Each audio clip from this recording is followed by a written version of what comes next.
IIIe siècle avant notre ère. Dans les plaines fertiles du Gange, là où les grands fleuves nourrissent les royaumes, où les forêts s'étendent au-delà des routes, et où les cités marchandes relient l'Inde au reste du monde, une puissance nouvelle apparaît.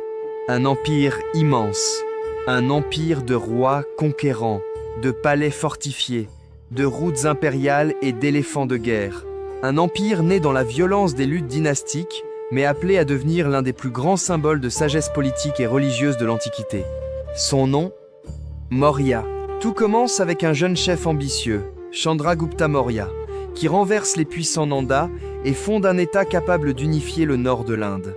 Mais c'est sous son petit-fils, Ashoka, que l'empire atteint son sommet. D'abord conquérant implacable, Ashoka devient, après les horreurs de la guerre, un souverain transformé. Un roi qui grave ses édits dans la pierre. Un roi qui parle de justice, de morale, de tolérance et de compassion. Un roi qui fait du pouvoir impérial non seulement une force de domination, mais aussi un instrument de paix. Voici l'histoire de la dynastie Maurya, l'un des plus vastes empires de l'Inde antique.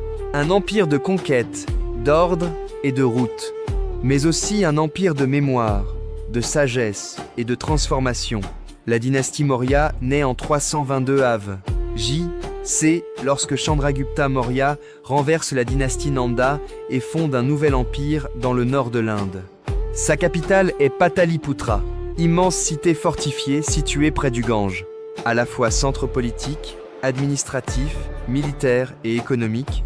Pataliputra devient l'un des grands cœurs urbains du monde antique. C'est depuis cette capitale que les Maurya gouvernent un territoire colossal. À son apogée, l'empire s'étend, de l'Afghanistan au Bengale, des contreforts de l'Himalaya jusqu'au Décan, sur presque tout le sous-continent indien, sur l'un des plus vastes ensembles politiques de l'Antiquité. La puissance Maurya repose sur plusieurs piliers.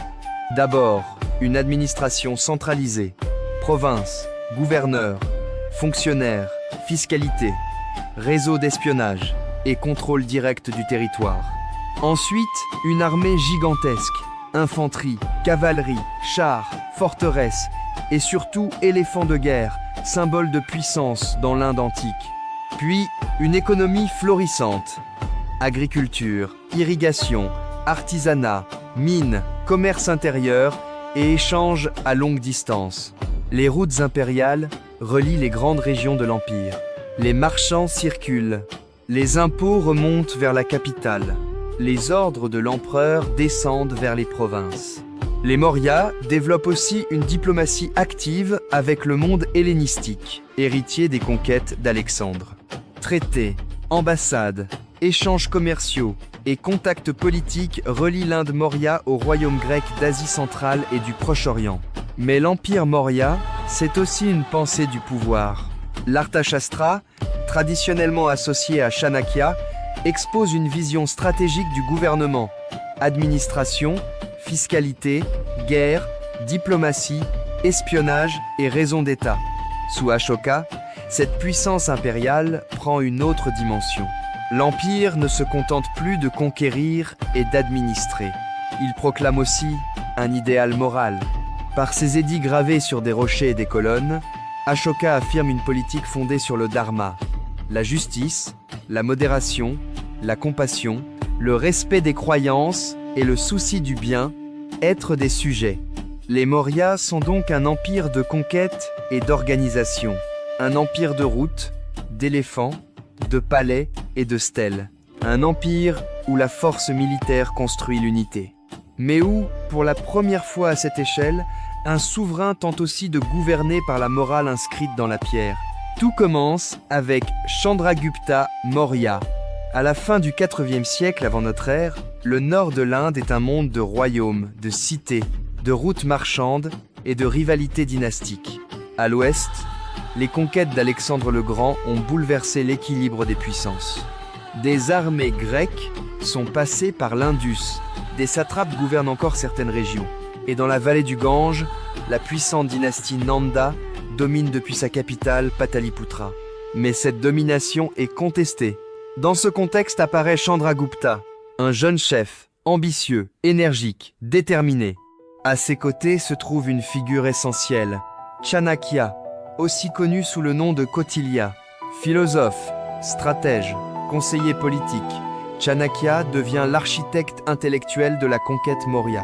Ensemble, ils bâtissent une ambition immense, renverser les Nanda, chasser les puissances étrangères et unifier le nord de l'Inde sous une autorité nouvelle.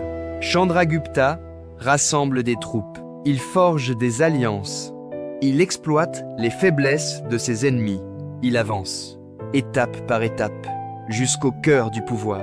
La dynastie Nanda tombe, Pataliputra est prise, et en 322 Av, J.C. Chandragupta fonde la dynastie Maurya. Mais il ne se contente pas de prendre le trône.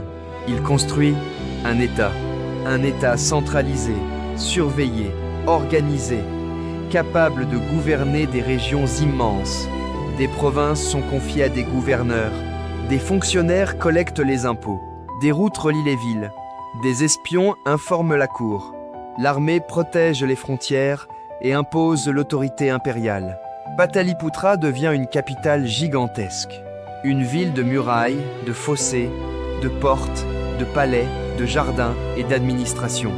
Au bord du Gange, elle incarne la puissance nouvelle des Maurya, une capitale impériale à l'échelle du sous-continent.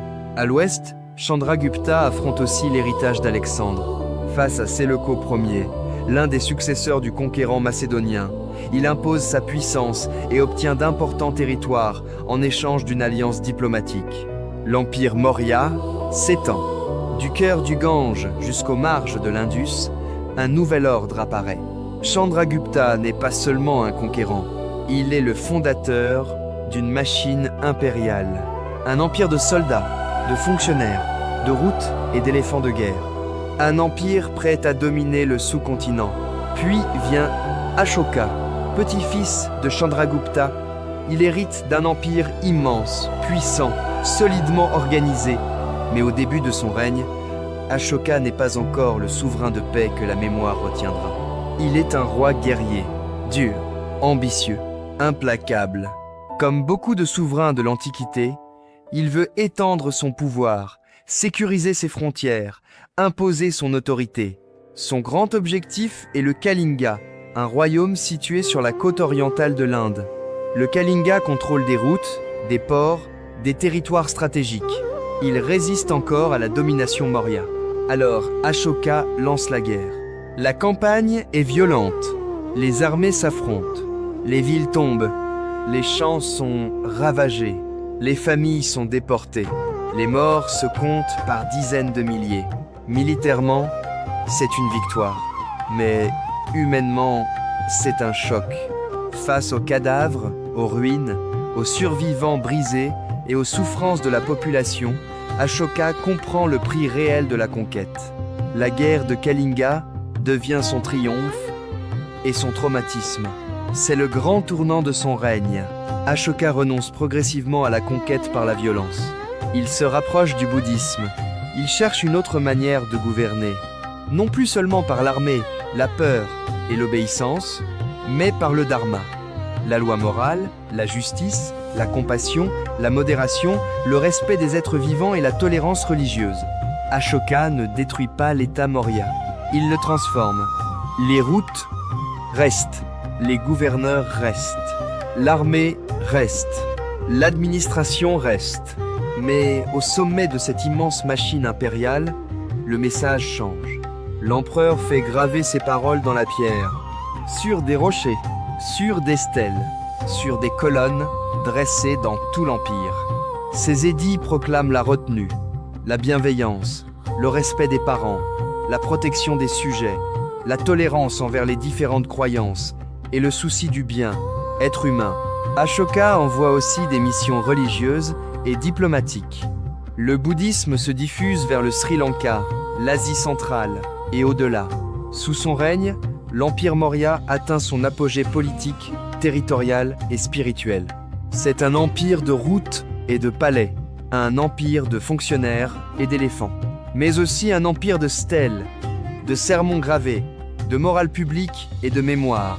Avec Ashoka, La puissance impériale prend une forme rare dans l'Antiquité, celle d'un conquérant qui, après avoir vu l'horreur de sa propre victoire, tente de faire de l'Empire un instrument de justice. Un empire de pierre, de routes et de sagesse. Les Maurya ne sont pas seulement un empire de conquête. Ils sont aussi l'un des grands modèles d'organisation politique de l'Inde antique. Pour gouverner un territoire aussi vaste, il ne suffit pas de gagner des batailles. Il faut compter, surveiller, administrer, relier, faire circuler les ordres, les impôts, les marchandises et les hommes. L'Empire Maurya repose donc sur une structure puissante et centralisée. Depuis Pataliputra, l'autorité impériale s'étend vers les provinces. Des gouverneurs administrent les régions. Des fonctionnaires collectent les taxes. Des officiers contrôlent les routes, les marchés, les greniers, les mines et les frontières. Des espions informent la cour des complots, des révoltes et des abus de pouvoir.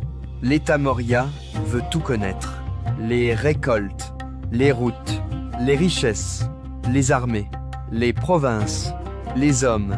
C'est un empire où le pouvoir ne repose pas seulement sur le prestige royal, mais sur une véritable capacité administrative. Les routes impériales jouent un rôle essentiel. Elles relient les grandes villes, les zones agricoles, les ports, les forteresses et les frontières. Sur ces routes circulent les soldats, les messagers, les marchands, les pèlerins et les fonctionnaires. Les marchés prospèrent. L'agriculture nourrit les villes.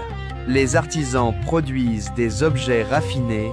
Les échanges relient le nord de l'Inde à l'Asie centrale, au monde iranien et au royaume hellénistique. L'Empire Maurya devient ainsi un carrefour politique, un carrefour économique, un carrefour culturel. Sous Ashoka, cette organisation reçoit une dimension nouvelle. Le pouvoir impérial ne sert plus seulement à lever des armées ou à prélever des impôts. Il sert aussi à diffuser un message. Partout dans l'Empire, des édits sont gravés sur la pierre. Des colonnes sont dressées. Des inscriptions proclament le dharma. Des fonctionnaires sont chargés de veiller au bien, être moral et matériel des sujets. Le bouddhisme se développe fortement. Des monastères apparaissent. Des stupas sont construits. Des missions religieuses et diplomatiques partent vers le Sri Lanka, l'Asie centrale et d'autres régions du monde indien. Mais l'Empire Maurya n'est pas seulement bouddhique. Ashoka insiste aussi sur la tolérance envers les autres traditions religieuses. Son idéal n'est pas simplement de convertir. Il est de gouverner selon une morale publique. Respect, modération, compassion, discipline, justice. L'Empire Maurya devient alors quelque chose de rare dans l'Antiquité. Un empire de routes et d'espions, de palais et de provinces, d'éléphants et de fonctionnaires, mais aussi un empire de stèles, de sermons gravés, de pèlerinages et de mémoires spirituelles. Un empire de savoir, d'ordre et de spiritualité. Mais après Ashoka, l'équilibre se fragilise. L'empire qu'il laisse derrière lui est immense.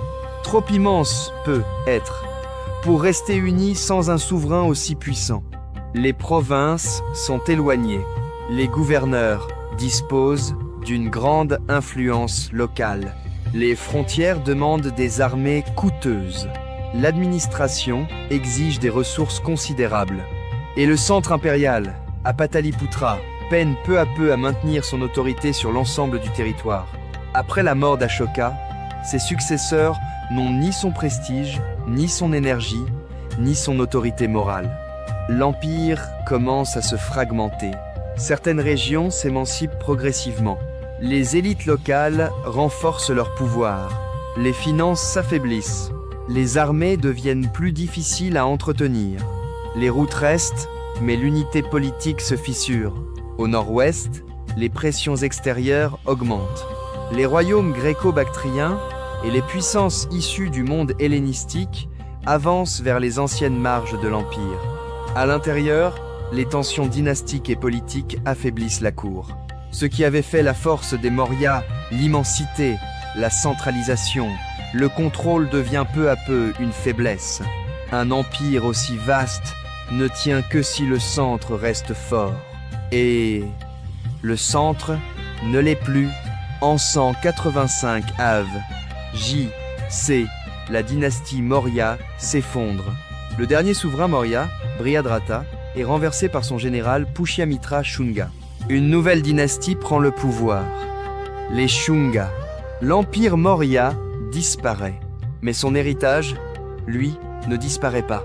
Il demeure dans les édits d'Ashoka, dans les colonnes de pierre, dans la diffusion du bouddhisme, dans l'idée d'un État indien capable d'unifier presque tout le sous-continent, dans le souvenir d'un souverain qui tenta de transformer la conquête en gouvernement moral. Les Maurya furent un empire de force, mais aussi un empire de messages, un empire qui a prouvé que l'Inde antique pouvait être unifiée à une échelle gigantesque, et qu'un empereur, après avoir conquis par la guerre, pouvait choisir de régner par la justice. Les Maurya continuent de fasciner, parce qu'ils ne racontent pas seulement l'histoire d'un empire, ils racontent l'histoire d'une transformation. La dynastie Maurya fut l'un des grands tournants de l'histoire de l'Inde antique. Un empire né de la conquête, bâti par Chandragupta, organisé par une administration puissante et transformé par Ashoka. Les Maurya furent un empire de conquête et d'unification, un modèle d'administration, de stratégie et de centralisation. Une puissance militaire portée par ses armées, ses forteresses et ses éléphants de guerre. Un monde de routes, de palais, de provinces et de capitales monumentales, un âge majeur pour la diffusion du bouddhisme. Un symbole de transformation, de puissance et de sagesse. Mais leur héritage ne se limite pas à leur territoire. Les Maurya ont laissé une idée. L'idée qu'un empire peut être autre chose qu'une machine de guerre. Qu'un souverain peut inscrire dans la pierre non seulement ses victoires, mais aussi ses remords. Qu'un conquérant peut devenir le messager d'une morale politique. Avec Ashoka, le pouvoir impérial prend une forme rare dans l'Antiquité. Il parle de justice, de compassion, de tolérance, de respect des êtres vivants, de devoir envers les sujets.